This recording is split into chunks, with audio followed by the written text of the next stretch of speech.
In order to be successful selling on Amazon, you must be able to find profitable products to sell.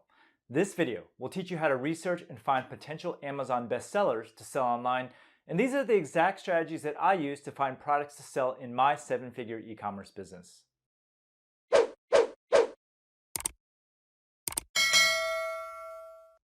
Now, before we get into the details, you have to first understand what it takes to make the Amazon bestsellers list. These days, selling on Amazon is much more difficult than it was in the past. Not only is there rampant piracy selling on Amazon, but Chinese sellers have almost completely taken over the Amazon marketplace.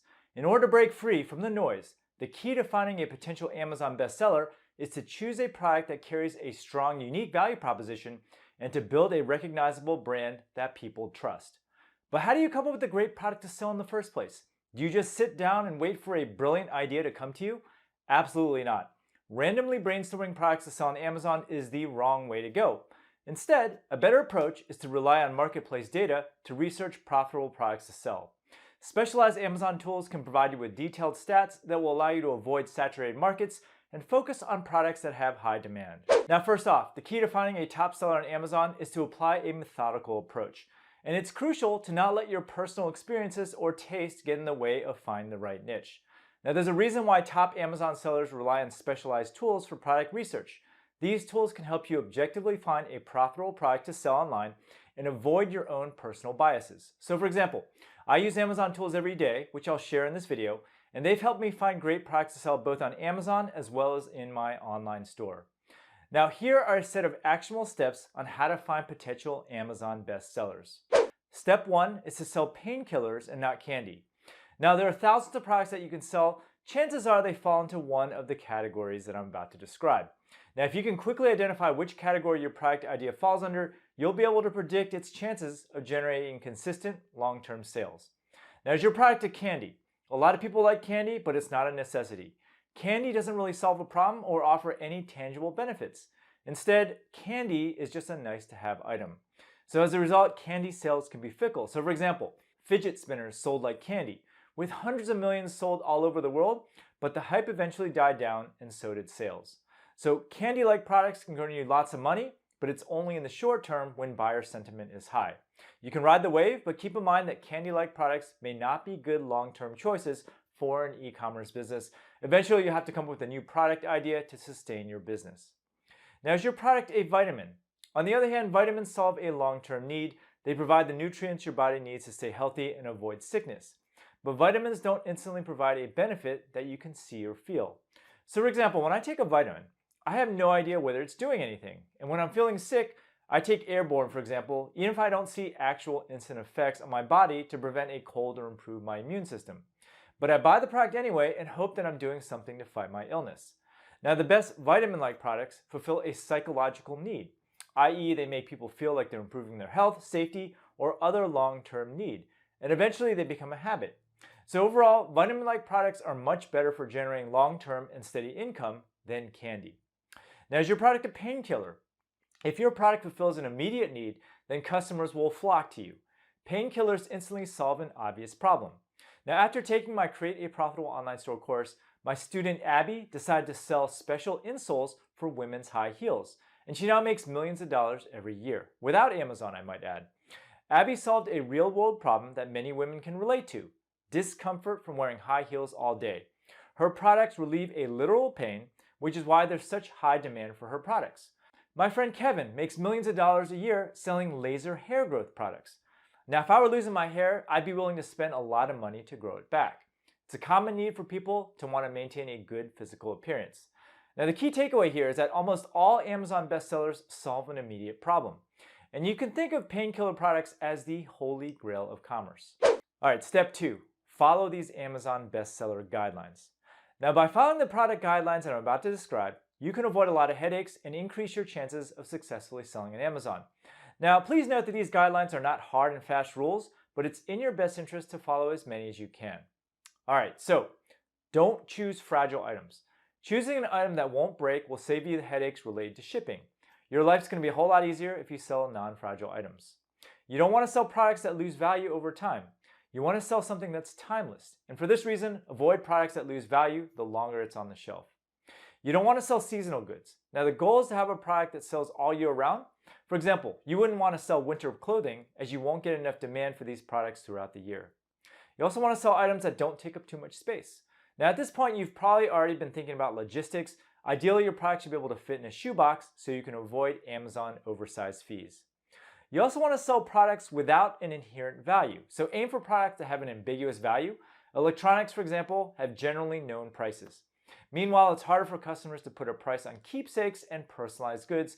These types of products give you more flexibility on pricing.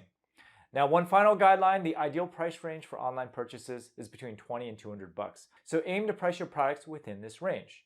Now, once you've got the basics down, here are some additional product guidelines that are nice to have. Will your customer want to buy more than one piece of your item? For example, we sell handkerchiefs. When a bride buys a handkerchief from our store, she rarely orders just one piece. She'll usually buy several pieces to give to her bridesmaids and her parents.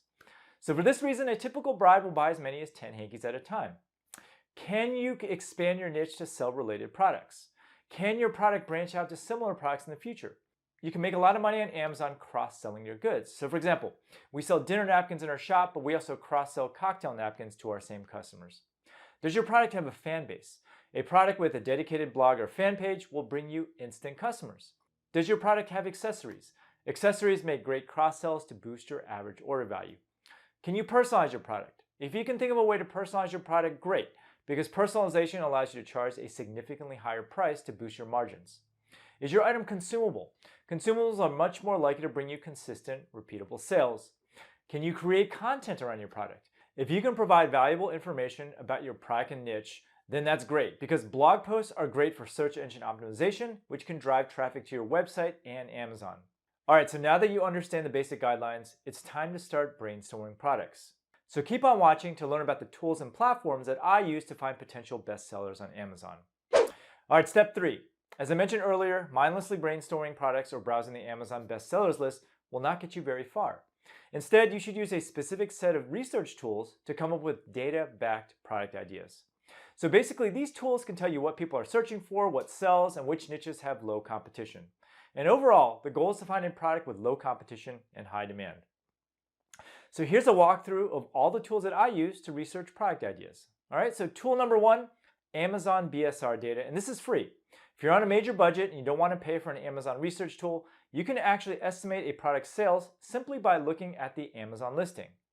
Amazon assigns a BSR, or bestsellers rank, to every product sold on the platform. This number ranks products in the same category to tell you how well a product is selling. Now, to find a product's BSR ranking, simply go to a specific product page on Amazon and then scroll down to product details. So let's just take this BSR rating, for example, for these silicone baking mats on Amazon. This product ranks 7,228 in the kitchen and dining category. Now, this BSR rating can help you make an educated guess on how many pieces of the product that are sold every day. And to keep things simple, my buddy Greg Mercer provided this BSR to sales chart, which you can use for your own Amazon sales analysis. Now, if your target product, in this case, has a BSR of 7,228, this chart tells you the rating is equivalent to about 10 sales per day. So basically, you can search for product ideas by going through Amazon sales data and finding out what's selling. Or if you already have a product idea in mind, you can just look it up on Amazon to see if there's demand based on its BSR. Now, the other tool that I use is Jungle Scout. Now, checking in Amazon's product BSR can give you a general idea of a product's demand, but this process is really tedious. For faster and more targeted research, I like to use Jungle Scout to do product research on Amazon, and I love this tool because it collates all Amazon products into a neat table. What's more, I can filter my search to find products that meet my exact criteria. So for example, I can use Jungle Scout to give me all the products in the arts and crafts category that make at least $5,000 a month with less than 100 reviews. So click here for a 4-minute video demo on how I do product research with Jungle Scout. I also use Jungle Scout for keyword research. You can use Jungle Scout to find specific keywords that people are searching for on Amazon. Now, their Amazon keyword research tool can help you find and gather keywords that have high search volume and low competition. Now, keyword research is a must if you want to make sure your product is visible on Amazon. I also use eBay sales data to find potential Amazon bestsellers. Now, eBay is another great e-commerce platform for product research because the platform provides you with real-time sales data. Now, here's how I do product research on eBay. First off, just do a search for a product on eBay's search bar. Then go over to the sidebar and click on Sold Listings. You'll then find every product that was sold in a specific product category along with the final selling price. Now, by focusing on completed eBay listings, you can gather data regarding the demand and standard selling prices for countless products. Another tool that I like to use is Google search data. Many online shoppers go straight to the search engines like Google when shopping instead of Amazon or eBay. As a result, you should also leverage keyword search data from Google for your product research. Now, Google Keyword Planner is a free and easy to use tool that lets you gather search data on specific keywords. This data can give you an idea of how much revenue you can make on products based on exact match keywords. Now, here are some tips when doing keyword research on Google. You want to find product-focused keywords. The search volume for general keywords like wedding planning tips are not useful because they typically lead to informational articles. So make sure to look for keywords that demonstrate buyer's intent. So for example, the keyword bridesmaids robes would be a much better and more product-focused search term. You also want to check the keyword competition. Will it be hard or easy for you to rank for a certain keyword? And your goal should be to rank among the top results for a specific search term and drive traffic either to Amazon or your own e-commerce store. Now, unfortunately, Google Keyword Planner doesn't provide this data, and if you want to get insight into your competition, I recommend a tool called either Longtail Pro, Ahrefs, SEMrush, or Ubersuggest. Now, in general, I try to target keywords with a search volume of at least 1,500 to 3,000 searches per month and a keyword competitiveness rating of 35 or less. Now, the most important takeaway when conducting product research on Google is that most people use Google to find information and not necessarily to shop. Now, the trick is to check keyword search intent. Search a specific keyword on Google and then browse through the types of content that come out on the top of the search results page. Now, if the search results consist of blogs and informational posts, then it's probably not a good idea to use this keyword for your product. And while you're at it, take a close look at the websites on the front page and see if you can provide a better shopping experience than the existing competition. If you want your online store to succeed, it's not sufficient to find products with great traffic potential. You also have to find a market where you can stand out and build a brand. All right, the next step is to follow these Amazon-specific guidelines. Now that you know the tools that you can use your own product research, here are some criteria specific to Amazon that you should keep in mind. Does your product have sufficient demand in the overall market? Now, you're not going to get an accurate gauge of a product's demand if you just look at a single Amazon product listing. Instead, you can get a much more accurate idea of demand by looking at the monthly sales estimates for similar products on the entire front page of Amazon. Personally, I like to see average sales of at least $1,500 per month across the top 10 sellers on the front page of any given keyword search. Is your product niche too competitive?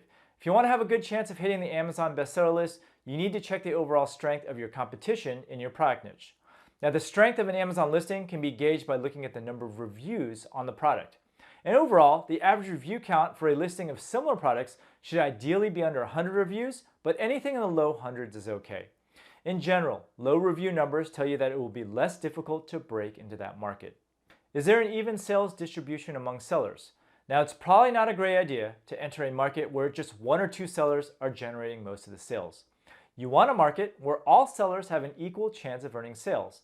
If only a couple of brands are dominating the market, you might be better off not competing with these strong brands. Now, Jungle Scout can help you scope out your competition in this regard. If you see an equal sales distribution among sellers, then this is an indication that you have a pretty good chance of entering that market successfully. Now, does your product add value? In addition to analyzing the numbers, your product must also add value to the market. The last thing you want is to sell a redundant product. Can you stand out from the other sellers on the front page of Amazon search? Now, while brainstorming products, you should always take a close look at the competition to see if your product can offer a unique value proposition. For example, yoga mats are very competitive on Amazon, but if you want to sell yoga mats, you need to ask yourself how you can take advantage of the high demand while making your product stand out. Perhaps you can sell a special 6-inch thick mat. Perhaps you can make your mat out of a special material that wicks away sweat. In other words, find the gaps in the market and figure out how your product can be differentiated from your competitors. Now, can your product be found in brick and mortar stores?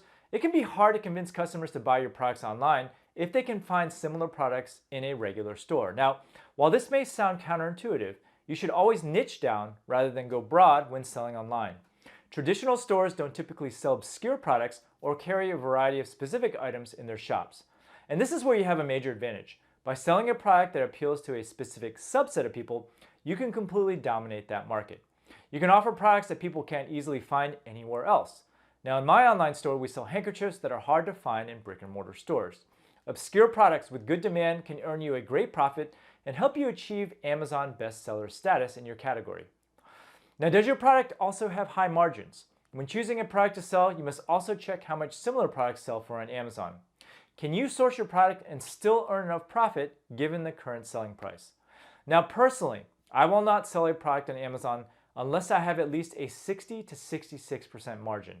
As a result, I typically look for suppliers in Asia where the cost of labor is significantly less. Now, after watching this video, I hope you realize that you don't have to fumble around in the dark while finding and sourcing products to sell online. Now, hopefully this video has shown you that you must apply a strategic approach based on data when finding good products to sell. Now, if you found a good product that can earn you a profit with a strong value proposition, give it a shot because you're already off to a great start. Hope you enjoyed this video. Now, if you like what you saw, there's actually a lot more where that came from if you subscribe to my channel below. And if you are interested in learning how to sell physical products online, then click over here and take my free 6-day mini course where I'll walk you through everything that you need to know to get started in e-commerce. Thanks for watching.